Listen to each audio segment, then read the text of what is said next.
নমস্কার, home cook Gita চ্যানেলে আপনাদের সকলকে স্বাগত। আজ আমি যে রেসিপিটি নিয়ে এসেছি তার সাথে আপনারা সকলেই কম বেশি পরিচিত, তবু আমি আমার ছেলের আবদারে বানালাম, সেটাই আপনাদের সাথে শেয়ার করছি। আজকের রেসিপি চিকেন বিরিয়ানি।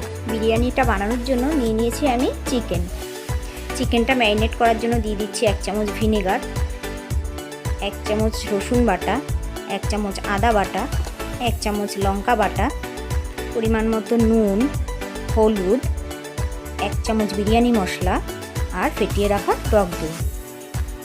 কিছুটা পরিমাণ সর্ষের তেল দিয়ে আমি খুব ভালোভাবে মাখিয়ে নেব।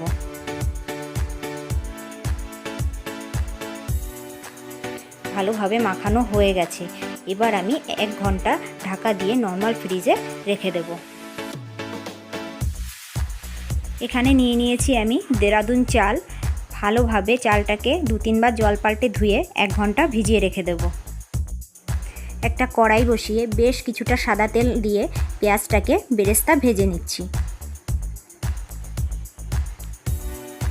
বেরেস্তা ভাজার সময় সামান্য একটু হলুদ দিয়ে দিচ্ছি, এতে বেরেস্তার রঙটা খুব সুন্দর আসে।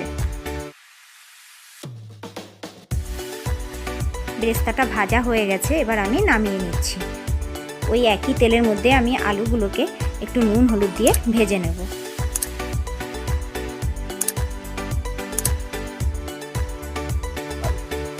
আলুগুলি ভাজা হয়ে গেছে, এবার আমি নামিয়ে নিচ্ছি।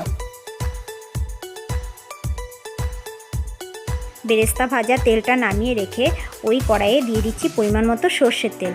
তার মধ্যে ফোড়ন দিচ্ছি একটা শুকনো লঙ্কা আর একটা তেজপাতা। ফোড়নটা একটু নাড়াচাড়া করে দিয়ে দিচ্ছি কুচনো পেঁয়াজটাকে একটু হালকা করে ভেজে নেব। এবার আমি ম্যারিনেট করা মাংসটা দিয়ে দেব। পেঁয়াজের সাথে ভালোভাবে মাংসটাকে আমি একটু মিশিয়ে দেব। ভালোভাবে নাড়াচাড়া করে আমি একটু ঢাকা দিয়ে দেব। ঢাকা তুলে মাঝে মাঝে আমি নাড়িয়ে দেব।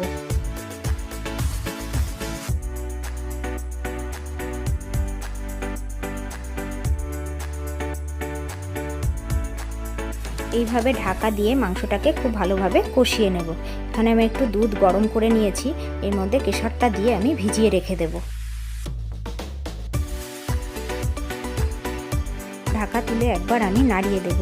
এখন মাংসটা থেকে অনেকটাই জল ছেড়েছে, এতে অনেকটা মাংসটা সিদ্ধ হয়ে যাবে। এখন আমি দিয়ে দিচ্ছি একটা টমেটো কুচি। একটু নাড়াচাড়া করে দিয়ে দিচ্ছি আমি ভেজে রাখা আলু। মাংসের সাথে আলুটাকেও আমি একটু কষিয়ে নেব। মাংসটা খুব ভালোভাবে কষানো হয়ে গেছে। এবার আমি একটা প্রেসার কুকারের মধ্যে নিয়ে কিছুটা পরিমাণ জল দিয়ে 2টো সিটি মেরে নেব। আপনারা কড়াইয়ের মধ্যেও করে নিতে পারেন। ভাতটা বানানোর জন্য একটা পাত্রে জল বসিয়ে দিয়েছি। দিয়ে দিচ্ছি নুনের পরিমাণটা এখানে একটু বেশিই দিতে হবে, জলটা যেন লবণাক্ত হয়। আর দিয়ে দিচ্ছি একটু তেল, এতে করে ভাতটা বেশ ঝরঝরে হবে। এখানে নিয়ে নিয়েছি সাহাজিরে, শাহামরিচ, গোলমরিচ, জায়ফল, জয়ত্রী, দারুচিনি, লবঙ্গ, ছোট এলাচ, বড় এলাচ। জায়ফল, গোলমরিচ আর শাহামরিচটা একটা হামানদিস্তার মধ্যে নিয়ে একটু ভেঙে দেব।